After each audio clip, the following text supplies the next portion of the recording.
அனைவருக்கும் வணக்கங்க. ரொம்ப நாளைக்கு பிறகு நம்ம சேனலில் ஒரு மருத்துவம் சார்ந்த பதிவு போடுறோம். ஏன்னா உங்களுக்கே தெரியும், நம்மளோட ருசிப்பு ரெஸ்டாரண்ட் ஓப்பன் பண்ணுறதுனால அதுலேயே நம்மளோட எனர்ஜி ஃபுல்லாக ஸ்பெண்ட் பண்ணிட்டு இருந்ததுனால ரொட்டீன் பதிவுகளுக்கு நேரம் இல்லாமல் போச்சு.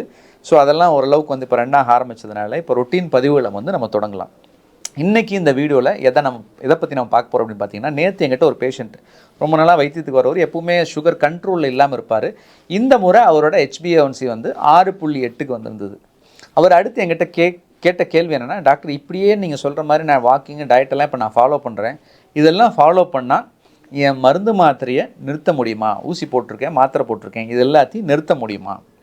இது எல்லாத்துக்கும் சர்க்கரை உள்ளவர்கள் எல்லாத்துக்கும் இருக்கிற ஒரு சந்தேகம். சர்க்கரை உள்ளவர்கள் மருந்து மாத்திரைகள் நிறுத்த முடியுமா? மருந்து மாத்திரை இல்லாமல் சர்க்கரையை கட்டுப்பாட்டில் வைக்க முடியுமா? இது இல்லாமல் நிறைய விளம்பரங்கள்லாம் வருது. இப்போ டிவியில், நம்ம யூடியூப்பில், அதே போல் வாட்ஸ்அப்பில், ஃபேஸ்புக்கில் இதெல்லாம் நிறைய விளம்பரங்கள் வருது. நீங்கள் மருந்து மாத்திரை தொடர்ந்து சாப்பிட வேண்டிய அவசியம் இல்லை, நாங்கள் உங்களை கைட் பண்ணுறோம், இவ்வளோ பேக்கேஜ் நீங்கள் இவ்வளோ பணம் கட்டிட்டீங்க அப்படின்னா ரெகுலராக நாங்கள் கையில் ஒரு பேட்ச் ஒன்று அனுப்பிச்சுட்ருவோம், அதை போட்டுட்டு நாங்கள் ஃபாலோ பண்ணி உங்களுக்கு எல்லாம் சொல்லுவோம், உங்கள் மருந்து மாத்திரை நிறுத்தலாம். இப்படிங்கிற மாதிரி விளம்பரங்களும் நிறைய பேர் நீங்கள் சந்திச்சிருப்பீங்க, ட்ரை பண்ணியும் பார்த்துருப்பீங்க. ஸோ இது எல்லாமே இப்போ அவர் கேட்டது, இவங்க சொல்கிறது எல்லாமே அடிப்படையில் எதை பற்றி பேசுகிறாங்க அப்படின்னு கேட்டிங்கன்னா, டயபெட்டிஸ் ரெமிஷன் அப்படிங்கிற ஒரு விஷயத்தை பற்றி தான் பேசுகிறாங்க. ஸோ இந்த ரெமிஷன் அப்படின்னா என்ன அப்படின்னு கேட்டிங்கன்னா, எந்த வித மருந்து மாத்திரைகளும் இல்லாமல், ஊசியோ மாத்திரையோ இல்லாமல் நம்மளோட 3 மாத சராசரி சர்க்கரை அளவு HbA1cங்கிறது 6.5% கீழே நம்மளால் மெயின்டைன் பண்ண முடிஞ்சுது அப்படின்னா அதுதான் டயபெட்டிஸ் ரெமிஷன். இதை நிறைய பேர் ரிவர்சல் அப்படின்னு சொல்லக்கூடிய ஒரு வார்த்தையும் யூஸ் பண்ணுறாங்க. ஆனால் இந்த ரிவர்சல் அப்படிங்கிறது ஒரு தவறான வார்த்தை. ஏன்னு கேட்டிங்கன்னா, ரிவர்சல் அப்படின்னா முழுமையாக ஒரு நோய் இல்லைன்னா ஒரு நிலை நம்மளை விட்டு நீங்கி போகிறது தான் ரிவர்சல். திரும்பியும் பழைய நிலைக்கு நம்ம வர்றது தான் ரிவர்சல். ஆனால் ரெமிஷன் அப்படிங்கிறது ஒரு குறிப்பிட்ட காலகட்டத்தில் நமக்கு அந்த நிலையை விட்டு நம்ம விலகி இருக்கலாம், ஆனால் திரும்பி அதே நிலைக்கு போகிறதுக்குரிய வாய்ப்பு இருக்குது. ஸோ பேர்லேயே அதை நம்ம தெளிவாக புரிஞ்சுக்கணும்.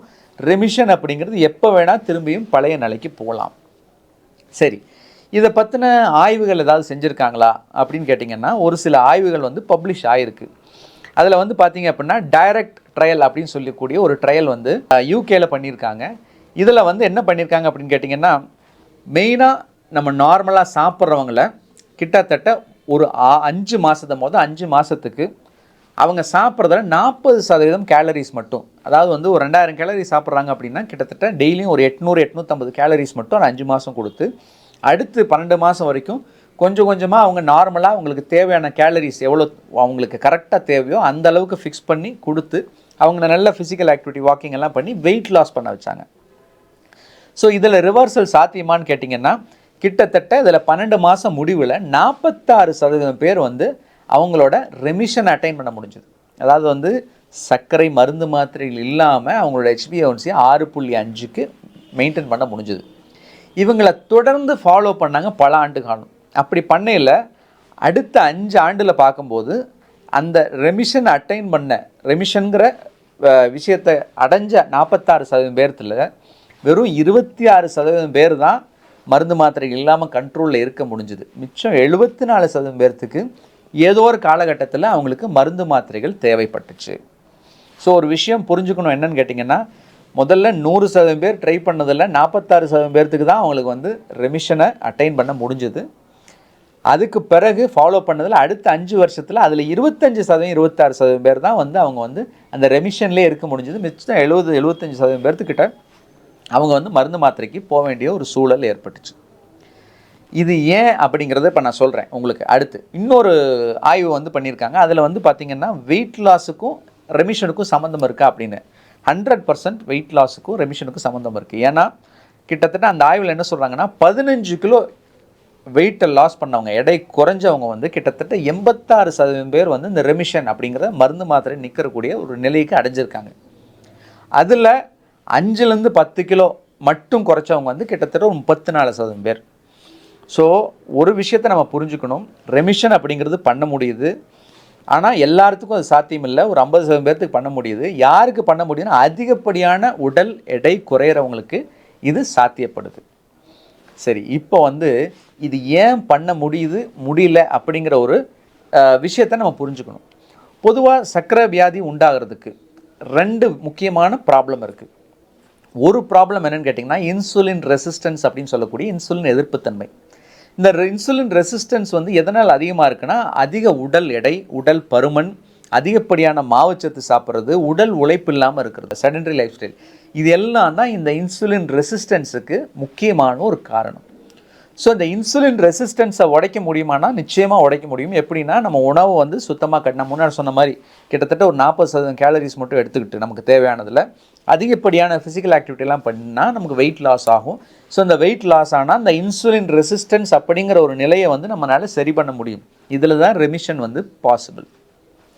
இந்த இன்னொரு விஷயம் சொன்னீங்களா, 2 விஷயம். ஒன்று வந்து இன்சுலின் ரெசிஸ்டன்ஸ், இன்னொன்று வந்து இன்சுலின் டெஃபிஷியன்சி. அதாவது வந்து நம்ம கணையத்தில் இன்சுலின் சுரக்கிற தன்மை குறைஞ்சிருக்கிறது.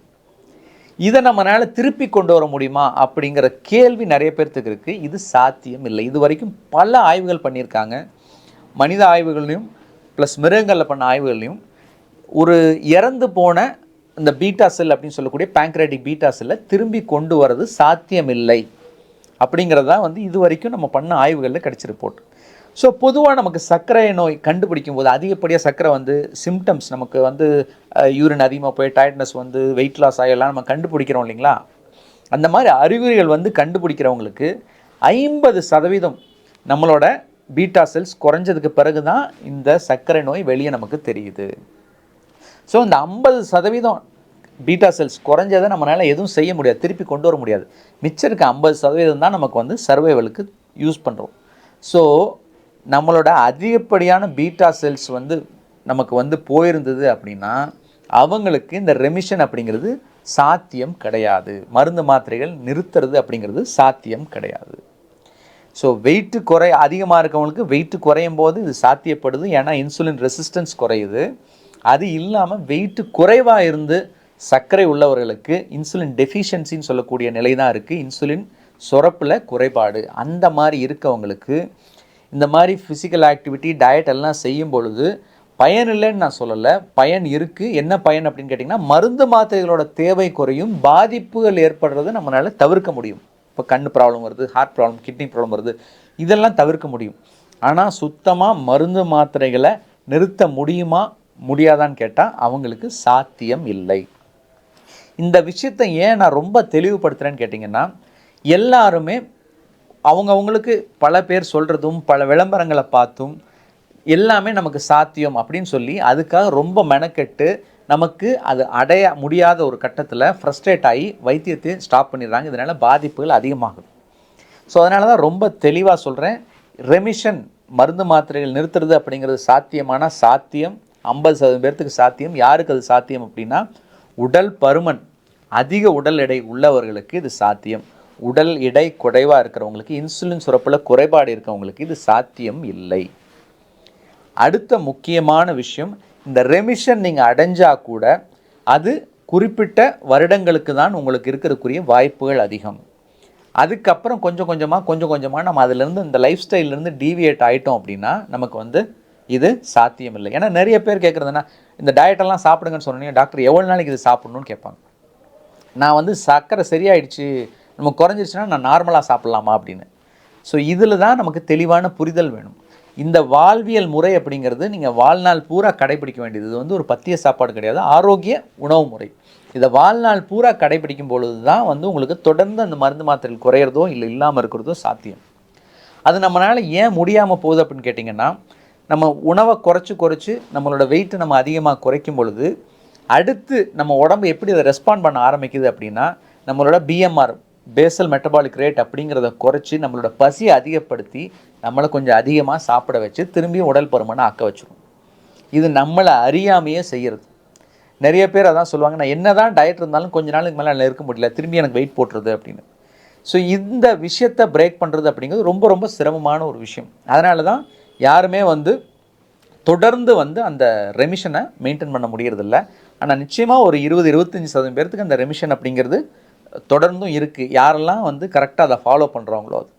ஸோ அதனால் ரொம்ப தெளிவாக நம்ம புரிஞ்சிக்க வேண்டிய விஷயம், ரெமிஷன் சாத்தியம், உடல் எடை அதிகமாக இருக்கிறவங்களுக்கு சாத்தியம், அதே போல் உடல் எடை குறைவாக இருக்கிறவங்களுக்கு, இன்சுலின் சுரப்பில் குறைபாடு இருக்கிறவங்களுக்கு இது சாத்தியக்கூறுகள் மிக குறைவு. ஆனால் நீங்கள் பண்ணுற ஃபிசிக்கல் ஆக்டிவிட்டியும் டயட்டும் வந்து உங்களுக்கு மருந்து மாத்திரைகள் நிச்சயமாக குறைக்கும். ஸோ இப்போ நான் அந்த பேஷண்ட்டுக்கு என்ன ஆன்சர் சொன்னேன், என்கிட்ட ஒருத்தர் கேட்டாங்கன்னு சொன்னீங்களா, அவங்களுக்கு என்ன ஆன்சர் சொன்னேன் அப்படின்னு கேட்டிங்கன்னா, அவங்களுக்கு சாத்தியம் அப்படின்னு சொல்லியிருக்கேன். ஏன்னு கேட்டிங்கன்னா, அவங்களுக்கு உடல் எடை அதிகமாக இருக்குது. 2வது, இது வரைக்கும் உணவு கட்டுப்பாடுன்னு எதுவுமே ஃபாலோ பண்ணாமல் இருக்காங்க. 3வது விஷயம், அவருக்கு சர்க்கரை வந்து 5 வருஷத்துக்குள்ளே தான் ஆச்சு. இது ரொம்ப ரொம்ப முக்கியமான ஒரு விஷயம். சர்க்கரை இப்போ சமீபத்தில் வந்தவங்களுக்கு 5 ஆண்டுகளுக்குள்ளே வந்தவங்களுக்கு இது சாத்தியம். ஆனால் ஒரு சிலருக்கு 10-15 வருஷம் ஆனவங்களுக்கு கூட இது சாத்தியப்படுது.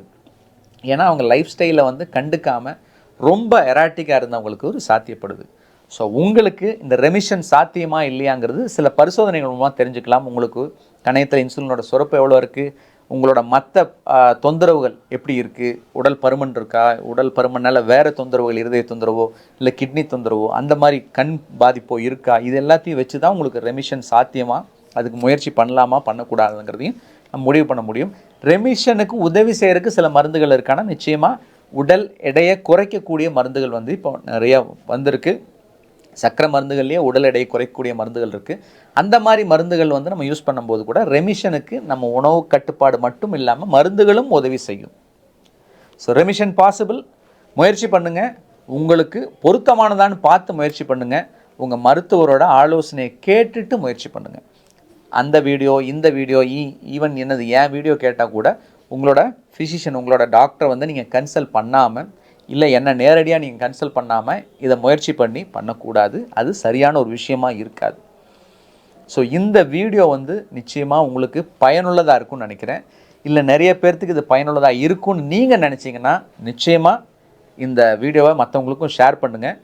நம்ம சேனலுக்கு சப்ஸ்கிரைப் பண்ணுங்கள். இது போல் நிறைய வீடியோஸ் வந்து வர்றது உங்களுக்கு ரீச் பண்ணணும், உங்களுக்கு தெரிஞ்சுக்கணும்னு நினச்சிங்கன்னா இந்த சேனலுக்கு நீங்கள் சப்ஸ்கிரைப் பண்ணுங்கள். நன்றி, வணக்கம்.